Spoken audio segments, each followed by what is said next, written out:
जरूरी सूचना है आप सभी स्टूडेंट्स के लिए, स्टडी फॉर सिविल सर्विसेज का Android app Google play store में आ चुका है, उसको प्लीज तुरंत इंस्टॉल कर लीजिए। और अगर आप स्टडी फॉर सिविल सर्विसेज के सिर्फ ऐप से कोई भी कोर्स, कोई भी पीडीएफ परचेज करते हैं तो उसमें अप्लाई कूपन, अगर आप ज्ञान सर जो है आप उसमें अप्लाई करते हैं, ये कूपन कोड है, तो उसमें 20% फीस तुरंत माफ हो जाएगी, मतलब 20% डिस्काउंट तुरंत उसमें लग जाएगा। ज्ञान सर लिखना है, नॉर्मली ज्ञान सर स्मॉल लेटर में है सब कुछ, कोई स्पेस नहीं, कोई कॉलम नहीं, सिर्फ ज्ञान सर, GYANSIR। इस तरह से अगर कूपन कोड लगाते हैं आप ऐप में बाई करने से पहले, जो अप्लाई कूपन वाले में आता है, तो 20% का डिस्काउंट तुरंत मिलेगा। वीडियो देखिए। दोस्तों नमस्कार, स्टडी फॉर सिविल सर्विसेज में आप सभी का स्वागत है। उत्तराखंड पब्लिक सर्विस कमीशन के द्वारा जो आपकी अपर PCS एग्जामिनेशन की पेड क्विज हम लोग लगातार देख रहे थे, ठीक है, उसको कंटिन्यू करेंगे यहाँ पे। और इस सीरीज को प्लीज़ फॉलो कीजिएगा, काफ़ी एक्सपेक्टेड क्वेश्चंस हैं, सारे के सारे ही है, ठीक है। और हम इस सीरीज को काफ़ी दिनों से देख रहे हैं, आपके एग्जामिनेशन तक हम इसको कंटिन्यू करेंगे, ठीक है। अगर आप हमारे फ्री इनिशिएटिव के तहत इसको फॉलो कर रहे हैं तो प्लीज़ क्वेश्चंस को देखते चलें। और अगर पेड इनिशिएटिव्स में जुड़ना चाहते हैं अभी भी, तो डिस्क्रिप्शन बॉक्स में हमारी कॉन्टैक्ट डिटेल है, आप उस पर कॉन्टैक्ट कर सकते हैं। स्टार्ट करते हैं आज के फर्स्ट क्वेश्चन से। देखिए, वाइल्ड लाइफ और जो बायोडाइवर्सिटी के क्वेश्चंस हैं, जिससे कई सारे क्वेश्चंस पूछ लिए जाते हैं, उसी क्रम में एक क्वेश्चन यहाँ पे पहला है कि नोकरेक बायोस्फीयर रिजर्व, ठीक है। तो इंडिया में जितने भी बायोस्फीयर रिजर्व्स हैं उसकी लिस्टिंग प्लीज़ देखिएगा, है ना। और खास करके जो हिमालयन स्टेट्स में हैं उनकी जानकारी आपको होनी चाहिए उसी क्रम में, क्योंकि हमारा उत्तराखंड स्टेट भी एक हिमालयन स्टेट है, ठीक। तो नोकरेक जो है वो नॉर्थ ईस्टर्न स्टेट में है, मेघालय में, ठीक है, इसको ध्यान रखेंगे। ऑप्शन हमारा जो बी है ये करेक्ट है। अब हमारे पास लिस्ट है नेशनल पार्क और जिस स्टेट में वो स्थित है उसकी, तो उस रेफरेंस में कौन सा पेयर गलत है, बहुत ध्यान से देखा कि सही पूछा गया है या फिर गलत। तो इसमें जो है पापीकोंडा अरुणाचल प्रदेश लिखा है ना, ये गलत है। पापीकोंडा नेशनल पार्क है स्थित हमारा आंध्र प्रदेश में, ठीक है, तो ये गलत हो गया। अन्य ऑप्शन हमारे ठीक हैं। नेक्स्ट है 19 नवंबर को निम्नलिखित में से किस दिन के रूप में मनाया जाता है, ठीक है। डेज भी इंपॉर्टेंट ये पूछे जाते हैं, ठीक है। तो जो है विश्व शौचालय दिवस, ऑप्शन डी। नेक्स्ट फिर से हमारे पास कुछ नेशनल पार्क हैं और लिस्टिंग की किस स्टेट में वो स्थित हैं, तो इसमें गलत भी फिर से चुनना है। तो जो है कुद्रेमुख नेशनल पार्क हमारा इसमें चिकमंगलूर डिस्ट्रिक्ट है, कर्नाटका में। नेक्स्ट है सिटी फॉरेस्ट नेशनल पार्क कहाँ पर स्थित है, तो ये हमारा जो जम्मू कश्मीर का यूनियन टेरिटरी है ना, इसमें स्थित है। ऑप्शन सी को चुनेंगे हम। इसी के साथ साथ इसमें एक इन्फॉर्मेशन याद रखिएगा कि इसी को सलीम अली, है ना, जो है नेशनल पार्क के नाम से भी जानते हैं, तो इस नाम से भी अगर कभी पूछते हैं तो इसको ध्यान रखना है। फिर से है कुछ हमारे पास डेज और किस तिथि को मनाए जाते हैं, है ना, वो लिस्टिंग लिखी हुई है। तो पेयर इसमें कौन सा गलत है। विश्व वन्य जीव दिवस, ठीक है। विरासत दिवस ये गलत है, ये 18 अप्रैल को होता है, ठीक। बाकी हाथी दिवस, मृदा दिवस ये सभी भी ठीक है। नेक्स्ट है निम्नलिखित में से कौन उड़ीसा के जिलों में फैले ज्वार नदमुखी स्वरूप के साथ खारे पानी की एक झील है, और ये एक उथला हुआ लगून भी माना जाता है, ठीक है। तो थोड़ा इसको प्लीज़ मैप पे देखिएगा, काफ़ी इंपॉर्टेंट है ये, है ना। भारत की काफ़ी फेमस ब्रैकिश वाटर लेक अक्सर जो पूछी जाती है एग्जामिनेशंस में, उड़ीसा में स्थित चिल्का लेक, है ना, ऑप्शन फर्स्ट।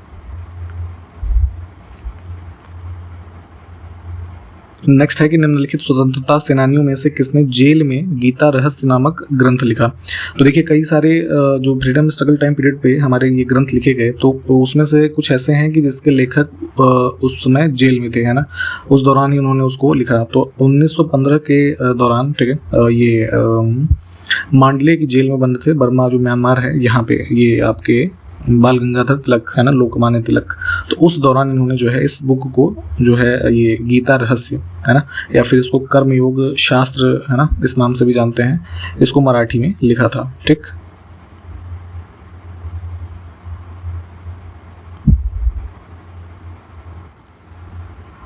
नेक्स्ट है पट्टादकल या फिर पट्टडकल, कई तरीके से प्रोनाउंस करते हैं इसको। एक बेसिकली स्थल है, ये बगलकोट डिस्ट्रिक्ट है कर्नाटका में, ठीक है।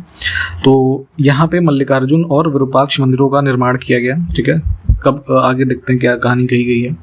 तो इन मंदिरों को राजा विक्रमादित्य द्वितीय की 2 रानियों के द्वारा चालुक्यों की इनमें से किन शासकों पर विजय के स्मरणोत्सव के रूप में मनाया गया। यानी कि जो विक्रमादित्य द्वितीय हैं, ठीक है, ये बेसिकली आपके जो है ये क्या बोलते हैं, चालुक्य थे, है ना, रूलर्स, और इन्होंने पल्लवों पे विजय प्राप्त की थी। तो उसी को जो है सेलिब्रेट करने के लिए एक तरीके से इनकी 2 रानियाँ थीं, जो है ये आपका इनके द्वारा मल्लिकार्जुन और विरूपाक्ष मंदिरों का निर्माण किया गया। ठीक है, तो ऑप्शन डी को चुनेंगे। ठीक, दोनों मंदिरों को एक बार चाहे तो थोड़ा इसका आर्किटेक्चर भी देख सकते हैं, ठीक है, सर्च करके। नेक्स्ट है कि निम्नलिखित में से कौन सा जोड़ा ग्लेशियर यानी कि जो हिमनद होते हैं और उससे जुड़ी हुई नदी यानी कि कुछ नदियों का उन्हीं ग्लेशियर से उद्गम होता है। ठीक, तो उसके रेफरेंस में कौन सा पेयर हमारा गलत है। तो इसमें देखिए Zemu glacier, Bukharchu glacier, Gangotri glacier, ये तीनों ही ठीक हैं। यहाँ पे देखिए ऑप्शन डी में जो सतलज नदी के लिए लिखा है ना कि चेमा युंगडुंग ग्लेशियर, तो ये बेसिकली मानसरोवर जो लेक है ना, उसके निकट है और इससे ओरिजिन है इसका ब्रह्मपुत्रा रिवर का। ठीक, तो इस वजह से ये गलत है। नेक्स्ट है निम्नलिखित में से कौन ध्रुवीय पलायन वेग से संबंधित है। पोलर फ्लीइंग फोर्स, ये बेसिकली एक टर्म दिया गया था, एक काफ़ी फेमस जो है ज्योग्राफी में आप पढ़ते होंगे शायद इनको, अल्फ्रेड वेगनर, इनकी कई सारी थियरीज हैं। ठीक है, तो इन्होंने ही बताया, क्योंकि देखिए क्या है कि अर्थ में क्या है, हमारा रोटेशन होता है, आपको पता है, वेस्ट टू ईस्ट। ठीक है, तो इक्वेटर के आसपास देखेंगे हमारा क्या है कि पृथ्वी में जो है एक तरीके का बल्ज है ना, परफेक्ट हमारा कह लीजिए जो अर्थ है स्फीयर नहीं है। ठीक है, तो अब जैसे कॉन्टिनेंटल ड्रिफ्ट थियरी में बताया गया कि जब कॉन्टिनेंट्स पैंजिया पैंथालसा वगैरह का काफ़ी जो एक वृहद कॉन्सेप्ट आप उसको पढ़ेंगे, तो उसमें जो सेंट्रीफ्यूगल फोर्स है ना इक्वेटर की तरफ लगा, उसकी वजह से जो देखते हैं ना कि हमारे ये जितने कॉन्टिनेंट्स वगैरह हैं वो इसी एरिया में पाए जा रहे हैं, तो उसी के संबंध में ये पोलर फ्लीइंग फोर्स वहाँ पे पहली बार बताया गया था। ठीक है, तो इसका संबंध रोटेशन ऑफ अर्थ से है। आप चाहें तो इसको थोड़ा जो है ना सर्च करके पढ़िएगा। इसमें से कुछ माउंटेनियस पासेज हैं और उससे संबंधित क्षेत्र, उसके रेफरेंस में कौन सा युग्म सुमिलित है। देखिए इन सभी को मैप पे प्लीज़ लोकेट कीजिएगा, यहाँ पे बता भी दिया जाएगा लेकिन आप भूल जाएंगे। ठीक है, तो जोजिला, फोटूला और बनिहाल, ठीक, ये सारे ही संबंधित एरिया से हैं। ऑप्शन डी है ना, हिमालयन जो रेंजेस में इनकी स्थिति है, इसको एक बार मैप पे लोकेट कीजिए जो यहाँ पे लिखा हुआ है। नेक्स्ट है भूमि स्पर्श मुद्रा की सारनाथ की मूर्ति जो गौतम बुद्ध की है वो किस काल से संबंधित है। तो जो है देखिए गौतम बुद्ध की कई सारी पोजीशंस में है ना, मुद्रा जिसे कहते हैं, उसमें प्रचलित है ये आपकी इनकी आइडल्स है ना। तो जैसे ये इसको पृथ्वी को टच करते हुए जो ये मूर्ति है, ये गुप्त काल से संबंधित है इसका। ठीक है, और देखिए जैसे मैं कुछ बता दे रहा हूँ, आप इसको पढ़िएगा। ठीक है, जो इंपॉर्टेंट है एग्जाम में पूछे जाते हैं, जैसे धर्म चक्र मुद्रा। ठीक है, इसके अलावा ध्यान मुद्रा, वरद मुद्रा है ना, कर्ण मुद्रा है, फिर जैसे वज्र मुद्रा, फिर वितर्क है ना, अभय मुद्रा। ठीक है, इसके अलावा एक अंजलि मुद्रा करके है। इन सब के बारे में पढ़ना है कि क्या इसकी विशेषता रही और क्या किस कह लीजिए काल से इनका संबंध रहा। नेक्स्ट है मगध के किस प्रारंभिक शासक ने राज्यारोहण के लिए अपने पिता की हत्या की एवं स्वयं इसी कारणवश अपने पुत्र के द्वारा मारा गया। तो जो है मगध टाइम पीरियड में आप देखेंगे ये थे आपके बिंबिसार। ठीक है, तो इनका पुत्र था आपका जो है अजातशत्रु। तो इसने बिंबिसार की हत्या करके है ना, फिर जो है कह लीजिए राजगद्दी पे बैठा और आगे चल करके फिर अब अजातशत्रु के पुत्र ने ही है ना सेम यही अजातशत्रु के साथ किया। तो यहाँ पे फिलहाल बी ऑप्शन करेक्ट हो जाएगा। आप हमें ये बताइएगा कि अजातशत्रु को किसने मारा। नेक्स्ट है किस चीनी जनरल ने कनिष्क शासक जो था इंडिया में इसको हराया था। ठीक है, तो काफ़ी फेमस है, बान चाओ या फिर जो है ये पान चाओ है ना, इस नाम दोनों से बुलाते हैं इसको, इसने हराया था। ऑप्शन फर्स्ट चाइनीज जो है एक जनरल था ये। निम्नलिखित युग्मों में से कौन सा भारतीय षड दर्शन का भाग नहीं है ना। तो इंडियन फिलॉसफीज जो स्कूल ऑफ फिलॉसफी है काफ़ी फेमस है, तो उसको कुल उनकी संख्या है 6 जो पढ़े जाते हैं। ठीक, तो ये कौन कौन से है, सांख्य, ठीक है, योग, न्याय, वैशेषिक, मीमांसा और वेदांत। तो यहाँ पे लोकायत और कपालिक जो है ये दोनों गलत हैं।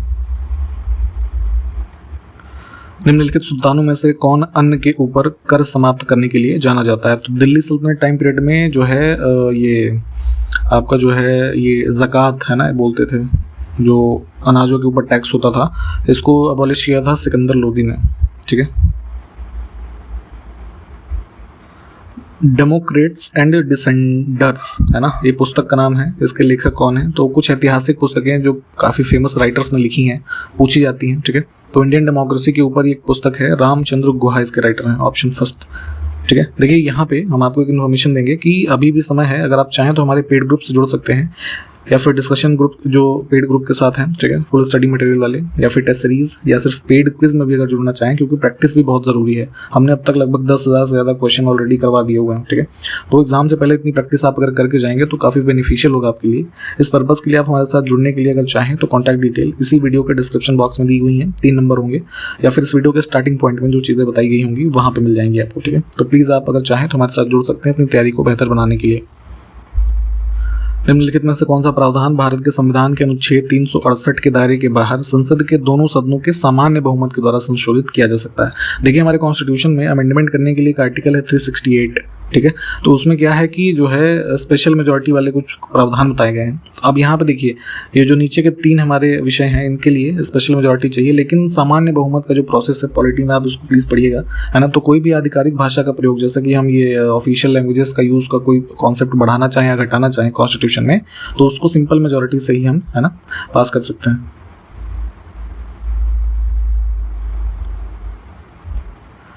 भारत की संचित निधि यानी कंसोलिडेटेड फंड ऑफ इंडिया जो है, उस निधि पर प्रभारित इसमें से किसका वेतन शामिल नहीं है? सुप्रीम कोर्ट के न्यायाधीश, भारत के जो सीएजी हैं और यूनियन पब्लिक सर्विस कमीशन के अध्यक्ष, इन सभी का तो यूनियन गवर्नमेंट की जो हमारी कंसोलिडेटेड फंड है उस पर होता है। हाई कोर्ट के जो जजेस हैं ना, वो जो जिस स्टेट का हाई कोर्ट है उसके स्टेट के जो कंसोलिडेटेड फंड है ना, उस पर भारित होता है वो।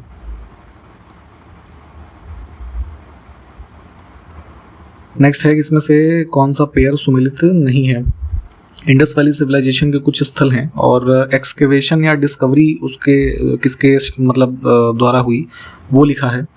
धौलावीरा हमारा काफ़ी फेमस एक साइट है, गुजरात स्टेट वर्तमान जो है ना, उसके रेफरेंस में। तो जैसे वीके थापड़ लिखा है ये गलत है। इसकी डिस्कवरी जो है हुई अराउंड 1970s में ये जेपी जोशी के द्वारा, ठीक है। और एक्सकेवेशन वगैरह का जो काम हुआ है ना वो आरएस बेस्ट के अंतर्गत, इस वजह से ये गलत है। भारत के संविधान के किस अनुच्छेद के अनुसार राज्य जो भी हैं भारत में ग्राम पंचायतें संगठित करने के लिए कदम उठाएंगे और उन्हें वे शक्तियां और अधिकार प्रदान करेंगे जो स्वशासन की इकाइयों के रूप में उन्हें कार्य करने के लिए सक्षम बनाने के लिए आवश्यक हो? तो हमारा भाग 4 जो संविधान का है डीपीएसपी, ठीक है, उसमें कई सारे प्रावधान हैं। तो बेसिकली वो इसीलिए बनाया गया है कि उन्हीं प्रावधान जो उसमें मेंशन है उसको आधार बना करके जो राज्य या केंद्र सरकारें हैं कुछ नियम कानून बनाए जो भारत के लोगों के लिए, है ना, आवश्यक है। तो उसी में आर्टिकल 40 में लिखा है पंचायत का गठन करने के लिए, है ना। तो देखिए जो आपका इसी पर्पस के लिए 73rd अमेंडमेंट हुआ जिसके माध्यम से कॉन्स्टिट्यूशनल स्टेटस मिला भारत में पंचायतों को। तो क्या है 40 में ही जो बातें कही गई यहाँ पे जो लिखा है ना, उसको ही तो यहाँ पे पूरा करने का प्रयास इसके अंतर्गत किया गया है, ठीक है। अब तो ऑप्शन यहाँ पे देखिए सी जो है ये करेक्ट है।